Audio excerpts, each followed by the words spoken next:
Great morning, ladies and gentlemen. Once again, I am Victor Michael Vincent Jr., and I am, your re-entry expert. Peace and blessings, peace and blessings. Hey, I want to say something. There's nothing wrong with you. There is nothing wrong with you, and it's really not your problem. It just is what it is. There are a lot of great people and good people in the world, but we never get our justice because of the world we live in. And I'm giving you an example of how this thing works to let you know it's not you. I've been in a cohort for, I want to say, almost a year and a half, maybe 2 years. And it's been a bunch of community healthcare workers meeting, and it's been research done to figure out if a certain organization or a certain community should start a community healthcare worker program. And yesterday was the last day of the cohort, and I was kind of upset because we went over what was created through all this research and conversation. And the missing piece was advocacy. And just listening to the person talk who's kind of in charge of putting this thing together is that he already created restrictions and barriers that's going to stop. Restrictions and barriers of how this thing should work. And I feel like, when you're creating something new, it's yours. It's new. Make it fresh. Make it exciting. Make it nothing like anything that has ever existed before, because you have the opportunity to do this. Now, going back to what I'm talking about, it's not you. This is a scenario of how things usually happen with people like us. Somebody will say, hey, Vic, could you do me a favor? I'm limited on funding. Could you come paint this daycare for me? I really need to get it painted. I'm short on money. Would you be willing to come paint it for me? And I say, sure. And then I get in there and I'm starting to paint and I'm painting, and I get to a section and it's mold. And I go buy some kilts, come back with the kilts, start putting the kilts on, and I get a little further. All of a sudden, I'm hitting actual wet sheetrock. So I break the sheetrock open. I see it's a leak, and it's a valve leaking behind the wall.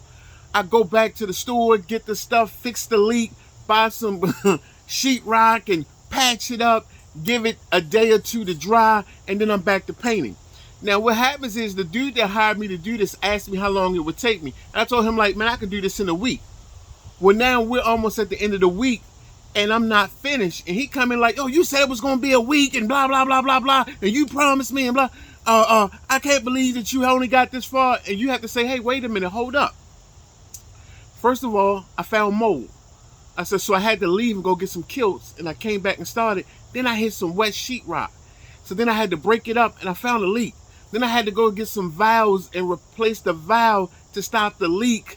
Then I had to buy some sheetrock and cover it back up, spackle it, wait for the spackle to dry, and it's just put me a couple of days behind. But I'm going to get this thing finished. It's just going to take me a little longer.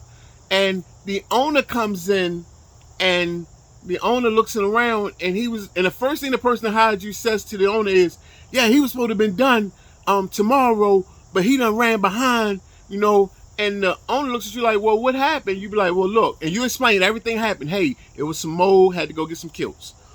It was a wet stain and some wet sheetrock, so I had to rip it out, fix the leak, and replace it. And the owner's like, man, thanks so much. Most people would have just kept on painting over that, and then it would have hurt us in the long run. It probably would shut the daycare down, and we'd have probably lost a lot of funding and a lot of money, and there'd been a lot of parents with no place to take their kids. See, that's who you are. You are that person that goes beyond the duty of what's supposed to happen. You're the person that went and did all this extra stuff because you looked at it like, it's going to be kids in here.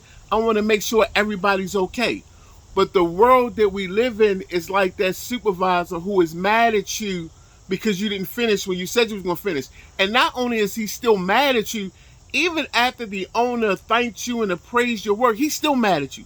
This is the joker to go around telling jokers like, don't hire Vic. I'm telling you, man, I hired Vic to do a job, and it's supposed to take him a week. It almost took him a week and a half. But he won't tell people all the extra work you did to make sure it was an outstanding job. It's nothing wrong with you. This is who you are. We alike. We got this. And you got to understand this, that you're living in a world right now where people don't want to give you the extra credit. They can't see past themselves. They're so stuck in what they think, how they think, what they think it should be. And you will become their enemy just because you're doing the right thing and you're doing what was supposed to be done. Beloved, continue to be you, continue to do you, because I'm telling you, there are blessings coming your way. Once again, I'm done. I am Victor Michael Vincent Jr. I am your re-entry expert. Man, kings, queens, man, have a great one, man. Forget about these jokers. Don't let these jokers get in your head, because this is the nonsense that they do. Man, peace and blessings.